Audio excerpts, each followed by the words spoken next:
See him a beast when he hear that sound like yeah, beat on the beat when he hear that sound like woo. Yeah, bitch on the champ, only need one round like yeah, me, I'm a G-Rain.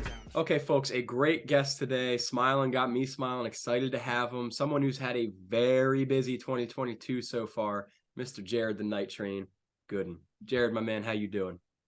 Man, I'm doing great, man. Just got back from training, so I'm ecstatic, bro. I can't wait for this fight, December 2nd. I'm just excited, man. I hope you're having a great day as well. Oh yeah, man, great day. Thanksgiving tomorrow. Nothing to complain about here. As you mentioned, December 2nd, it goes down for your freaking what, 5th fight of the year at Yes, insane, dude. Jorge Masvidal's Ikon FC 6. You're taking on Adriano Rodriguez.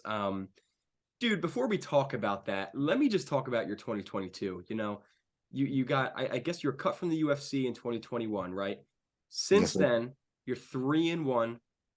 All those 4 fights in 2022, your only loss was against Impa Kasagny in a pretty close decision. So nothing to, nod your head about there. But I mean, you even got yourself an NFC title. So, dude, like, let me just ask you, what happened? Like, something happened, man. A fire was ignited or something because you're on a roll, my man. Like, tell me a little bit about your 2022. No, thank you, man. It's just like you said, man. Like I made it to my dream, made it to the UFC. Sadly, I didn't get a second contract, so like I said, I was working my butt off to get back in. You know what I mean? And that's what excites me about December 2nd, because I was told that Dana White UFC asked for this fight card. You know what I mean? Because we're fighting in Orlando the night before UFC Orlando, December 3rd. So my boy, shout out to Philip Rowe, my main training partner for this fight as well. He's fighting on that card. And so again, I know UFC Dana White, they asked for this card, and so I'm so happy for the opportunity, you know what I mean, to be back in front of them. And to me, this is like Dana White looking for a fight. You know what I mean? I'm the main event. I'm just excited to get my chance to get this win and get back into the UFC.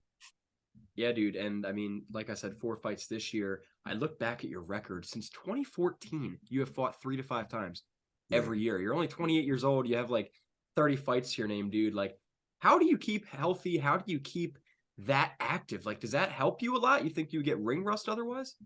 No, the reason I say healthy is because I'm always in the gym. You know what I mean? Like I I don't see. I tell people I don't see another way to live. You know what I mean? My life revolves around the gym. So I get up and I go to the gym. That's why I believe I'm so active. That's why I'm so healthy. And again, I'm just gonna keep this train moving, baby. We are the NiteTrain. We're gonna keep this train going as long as we can.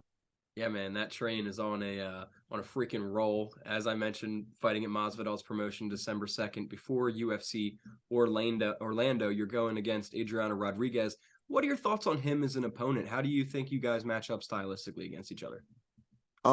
My thoughts on my opponent is, again, he's a very dangerous guy. You know, like that's just the realm I'm in now. Is every opponent is the most dangerous opponent I fight now. You know, and again, Adriano he's from a great gym. I know his coaches. He's gonna come in. He's gonna bring a fight, and I'm excited for this fight. You know what I mean? Because again, like my manager, they even said this is a UFC worthy fight. You know what I mean? This is the UFC fight that's not in UFC. So I'm excited for the opportunity. He's a dangerous guy. I'm taking him as serious as I can. You know what I mean? So I'm just excited for this fight. Can't wait to go out there and show out December 2nd.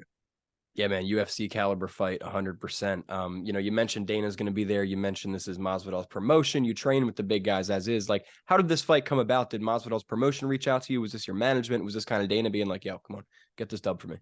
The promotion reached out to me, Ikon. So my boy Dean Toole is the matchmaker for Ikon, and yeah, he reached out to me, and again, he let me know what the opportunity was when fighting for the fight in front of Dana White and them. And so of course I jumped on as soon as I could, man. I heard the opponent, I heard the night, and I said yes. You know what I mean? And I just can't wait to go out there and just show out. Yeah, man. Is this just a 1 fight deal, I assume? Oh, yeah, well, Icon, yeah. But what was funny is I don't know if you noticed, I started this year with Icon. So it's funny that I started Yeah. the year with Icon and now I end the year with Icon, man. I'm excited to be on this promotion. It's funny because again, I main evented the first one, the first card ever for Icon as well, beginning of the year. Now I'm gonna main event and end the year with it. So I'm excited for this night. Full circle, dude. Full circle. I love it. Without giving too much away from your game plan, from your training camp, do you have a prediction for the fight? I don't do predictions, man. I don't. I'm gonna take that back. I predict it's gonna be violence, and I predict a finish. You know what I mean? I don't predict what round it's like that, but I know it's gonna be a finish. It's gonna be gnarly. If you want to see a bloody fight, man, like I said, check us out December 2nd, Icon Masvidal's promotion, man. Like I said, I can't wait for this night, man. It's gonna be awesome. And it's on UFC Fight Pass, right? Yes, sir. We're going worldwide. Yes, sir.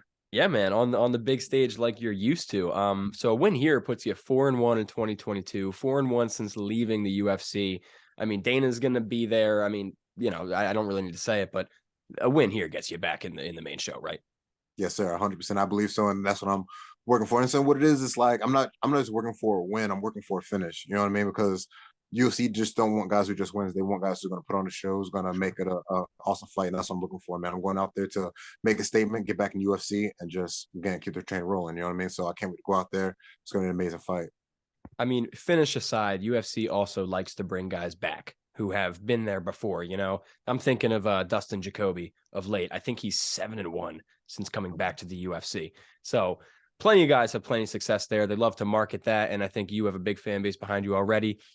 Those tickets are going to sell when you're back, my man. So I also cannot wait. Let me just rewind a little bit to last year when you didn't get picked back up by the UFC.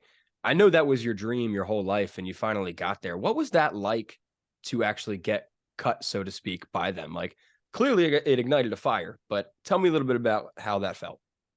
If I'm being honest, it hurt. You know what I mean? Because again, that's been my dream since I was 15 years old. You know what I mean? And to like say get cut or not get my second contract, it sucked to know I was leaving UFC. And like I said, it ignited the fire. It actually put me through a little depression for a little while, if I'm being honest. But like I said, it's just I don't believe in man, what Rocky said it the best. It doesn't matter how many times you get hit, just matters how many times you get up. You know what I mean? That's what I believe. Like it hurt leaving UFC, but like I said, just ignited a fighter. And so I'm sorry, ignited a fire in me. And so I just can't wait to be a better fighter coming back into UFC.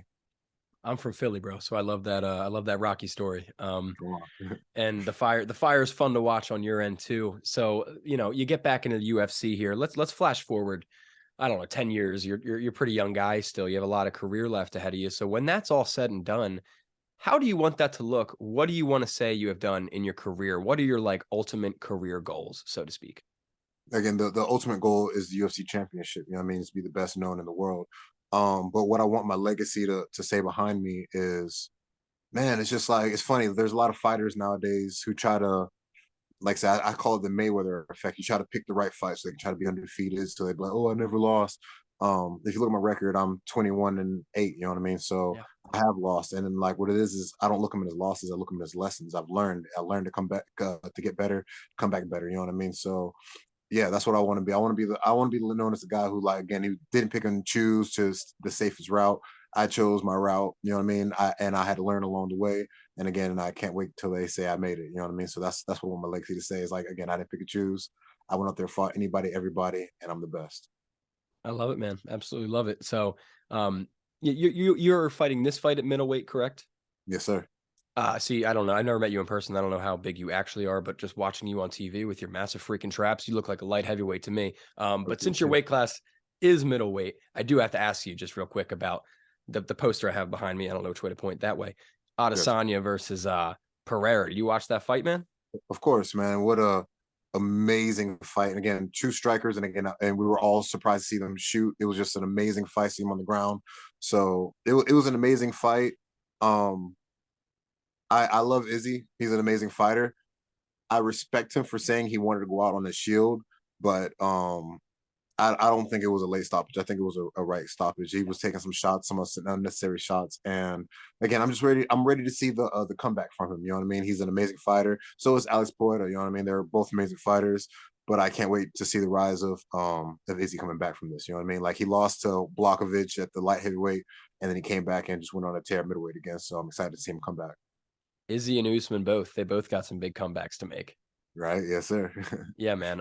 But I mentioned the middleweights up top in the division because that could be you someday, man. So I'd love to see that fight go down. A 3 years improved Jared Gooden up against Alex Pereira. Whoo, boy.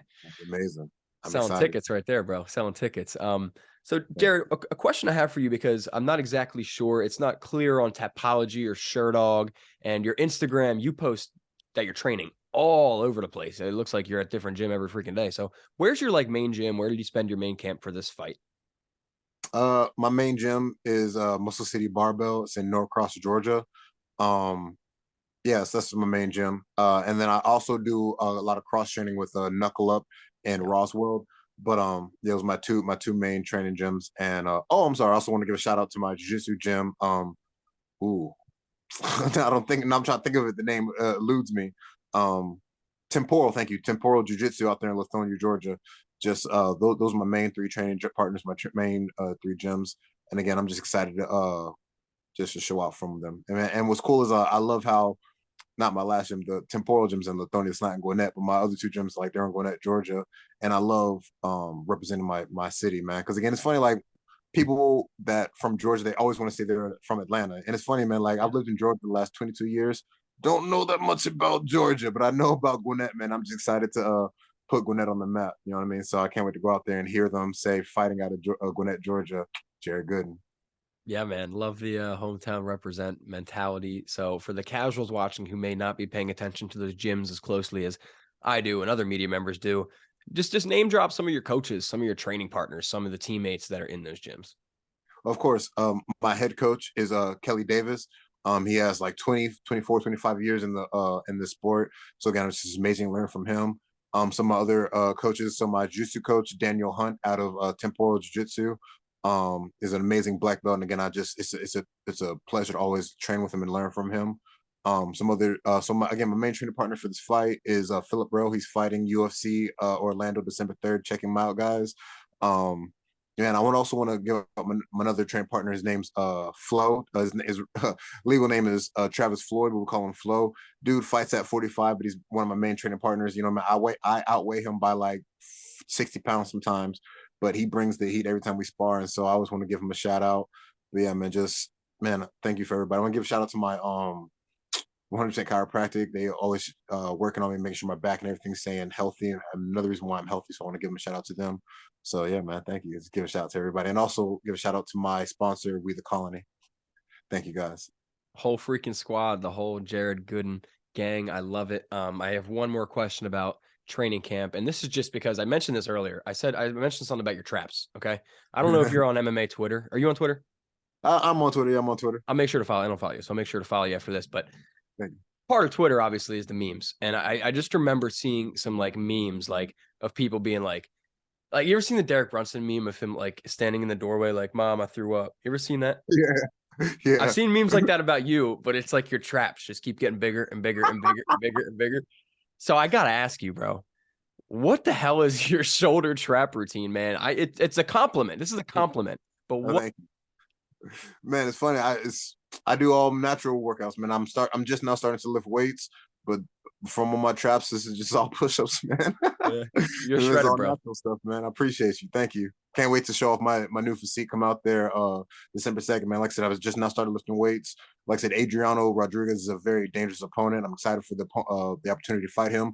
I've been working getting my strength and my speed up. So like I said, I'm coming out there with a new physique. Can't wait to go out there and show out December 2nd. Ikon, baby. Let's go. Yeah, man, extremely strong, very built, looking shredded. Your only win in the UFC, I think, is from a check right hook, right? Just a straight knockout, just so much power, man. So very excited to see it on display. Jared, I got a few questions left before I let you get out of here, but obviously, I don't need to tell you this. This is for the people watching. Fighting, as you know, is not an easy career all the time, right? You guys have the highest of highs, the lowest of lows, very physically demanding, mentally demanding. It's just a tough sport. So when you are experiencing those lows, whether it's after a loss, after not getting re-signed by the UFC, after a rough day in training camp, just late night in bed, doubting yourself maybe, what keeps you going, dude? What keeps you inspired and motivated to still achieve everything you want to? What's funny is what keeps me going is my mom's. And so a little story on me is so my mom and my dad were never together, right? They're like I always had like I know who my dad is. We had like a phone call relationship, but yeah, so I know who my dad is, right? But the thing is like for years when I started to become a man and I started to understand things, I always thought like for years I thought he left my mom, you know what I mean? And I used to hate him like I wouldn't talk to him for years. And it wasn't until like I was like 18 or 19 my mom finally told me that he didn't leave her, she left him because she didn't want to raise me and my sister in a house full of fighting. And for a single black mother to do that in the 90s, to take care of two kids by herself, man, that blows my mind, you know what I mean? And so that's what keeps me going is it's like I want to give my mom everything she deserves. You know what I mean? Like, again, she gave up. She had a career in singing before she had 2 kids. She given up so much for us and to give me and my sister a great life. So when there's nights that I'm doubting myself, when there's times I feel like I can't go on, I think about my mom. I think about how she always tells me, it's funny, man. Like there are times in fights where like I'll get rocked and it'll hurt, and I'll be like, "Oh, do I want to quit?" And then like I'll see my mom's face on mine, and she'd be like, "Fight, fight, fight!" And like, That's awesome. that's what keeps me going, man. So again, my mom, man, like everything's for her, man. So I can't wait to give her everything she deserves. Shout out Mama Gooden, man. That's beautiful, dude. My mom was a single mom growing up for a lot of my life too, so I definitely get that, man. That's Thank crazy that you're in a fight getting rocked like mom. Wah! Oh yeah, come back. You know what's That's funny is great, man. I never forget the one fight that I like, the main fight I think about that, or I remember that from. I fought Michael Miller out here in Georgia, and I won't forget. I think it was the second round. He threw a cross and he actually broke my nose, and like he broke my nose. I remember like. So when you break your nose, like the nose and eyes are connected. So when he broke my nose, it messed up my vision. So I tried to look at him, and there's obviously like 3 of him out of nowhere, and I'm like, which one do I hit? Which one do I hit? Like it was just one of those moments where, like, again, just panicking, and I think of my mom, man, just telling me to fight. It was just funny. I'm like, throw it all of them. Hit them all. Oh, Yeah, for great, real, man. can't miss it. You try to hit all of them. Yeah, man. I've had my nose broke, dude. It doesn't just hit your nose; it hits all up and messes you up. In a fight, though, no, thank you. That's why I interview you guys and I don't fight you guys. So Jared, before we get out of here, let me just ask you, like, I see all this about Jared Gooden, the fighter. You know, everybody knows about you as a fighter in the training camp. Tell me about you as a person. Do you have any hobbies or interests that aren't revolving around fighting? I do. I don't, as you can see behind me, I love art. You know, man, got Mike Tyson back there. Ooh, right up here, this little Yep. thing of Muhammad Ali. You know what I mean? Like my niece actually made these art for me, and so like I love to keep them. I love art. You know what I mean? Like, ooh, some of my big ass head, but I got a monkey behind me listening to music. You know what I mean? Yeah. I got guitars behind me. I got piano behind me. Or sorry, keyboard. But music is very important to me. It's funny because like I work at a club and I got these lips tattooed on me, Yeah. and every like so it's funny when chicks try to hit on me, they're like, "Is that your girlfriend's lips on you?" I'm like, "Nah, I could never let nobody like own me like that." But what's funny is inside the lips there are music notes, and what it represents is music's my main chick. You know what I mean? And that's why I got that tattoo. That's why it means the world to me. But yeah, music is one of my biggest things. You know what I mean? Like before fighting, I was in 6 different rock bands. You know what I mean? Oh, And yeah. like, yeah, you know what I mean. So like, people don't know that, but yeah, I love playing guitar. I actually don't tell my guitar is this, but I love piano. I love playing piano more. It's like, and I just started playing piano earlier this year. It's just, man, piano is so cool. And it's funny, like my mom tried to get me to play piano when I was younger, and it's funny, I ran from it, but now I love it. You know what I mean? Like one of my favorite songs to play is "Someone Like You" by Adele. Like that's Mm. like just the melody of it and just the tempo and everything. It's such a beautiful song. I love her voice, and just again, it's just an amazing song. Who are some of your favorite bands, musicians? Some of my favorite bands, of course, Nirvana, Foo Fighters, to keep it with Dave Grohl. Trying to think. Put me on the spot. Sum 41, you know, 3 Days Grace. So look, when I say 3 Days Grace, I mean the original. Like they got a new singer. I believe it's the singer from My Darkest Days. But the original 3 Days Grace with like I can't remember his last name, but Adam, where he's thinking about paying Like 90s Adam 3 like Days some- Grace. Yes, Yeah, thank you. That's the I good got stuff. you. You know what I mean? I got you. But man, like, yeah, man, it's funny. So look, what's funny is again, I love rap and everything too. My favorite rapper is Eminem. You know what I mean? I believe he goes very underrated. Like people don't very underestimate him. He's very just I think he's the best rapper, man. The stuff he says, man, is just amazing to me. You know what I mean? And I don't know, man. Just it's funny, man, because there's a lot of stuff he says that goes over people's head, man. But like again, I tell people the real musicians or the real music people hear it. And again, he's just amazing to me. I gotta Well, ask you, man, who's your favorite musician, bro, or see, band, or I like it a little bit more old school. Like I'm like Led Zeppelin, Jimi Hendrix, The oh Doors, but God, like yes, my workout playlist, that's like all the 90s alternative grunge rock type of stuff that you like. So I like it all, man. I'm not a big rap guy. I used to like rap in high school, like Wiz Khalifa, Kid Cudi, and Mac Miller. I was big into that. But and I mean, my mom I used to listen to Eminem. Like, what was the album? Curtain Call. When that came out, dude, I was like 6 years old, jamming my mom in like her Jeep with that. So that goes way back with me too. So we're pretty similar there. I like to hear it. I love it, man. It's dope. I love to hear it, man. Yeah, man. So Jared, obviously you got a lot of fans, supporters, family, friends, a lot of eyes going to be on you for this fight. And when you get back in the UFC, I just want to give you the opportunity. Anything you'd like to say to everybody, the mic is yours. Thank you, sir. Again, I want to give a shout out to my team, Kelly Davis Kill Squad. Give a shout out to my coach, Kelly Davis. Shout out to my boy, Flo. Shout out to my sponsors, We the Colony. Shout out to my other sponsor, 100% Chiropractic. Thank you guys for taking care of me and always watching over me. Shout out to my management team, signed by Pete. Just again, man, thank you for all my guys. Even thank you to all the fans who watch, who love the sport. Again, man, I do this because of you guys, man. I love to hear the cheers. Hey, I even love to hear the boos. I love that I make you have a reaction, a feeling to my art. And so that's what means the world to me. Again, if you love me or hate me, it doesn't matter. I love it, guys. I hope you all stay blessed, man. I'll be seeing y'all December 3rd, December 2nd. Hey man, love it or hate it, you're still buying tickets and getting this man money. So Jared, Yeah. thank you so much, dude, for real. I really appreciate the time. Everybody watching, happy Thanksgiving, Jared. Happy Thanksgiving to you. And I will link all your socials below, but please, people, do not miss it on UFC Fight Pass, December 2nd. Jared Gooden, gonna get that freaking knockout win at Ikon. Which one is this? FC6. Geez, already 6 icons in 1 year. And your 5th fight. Jared, thank you, dude, for real. Thank you so much. Hey, happy Thanksgiving to you and everybody else, man. See y'all soon. Yes, sir.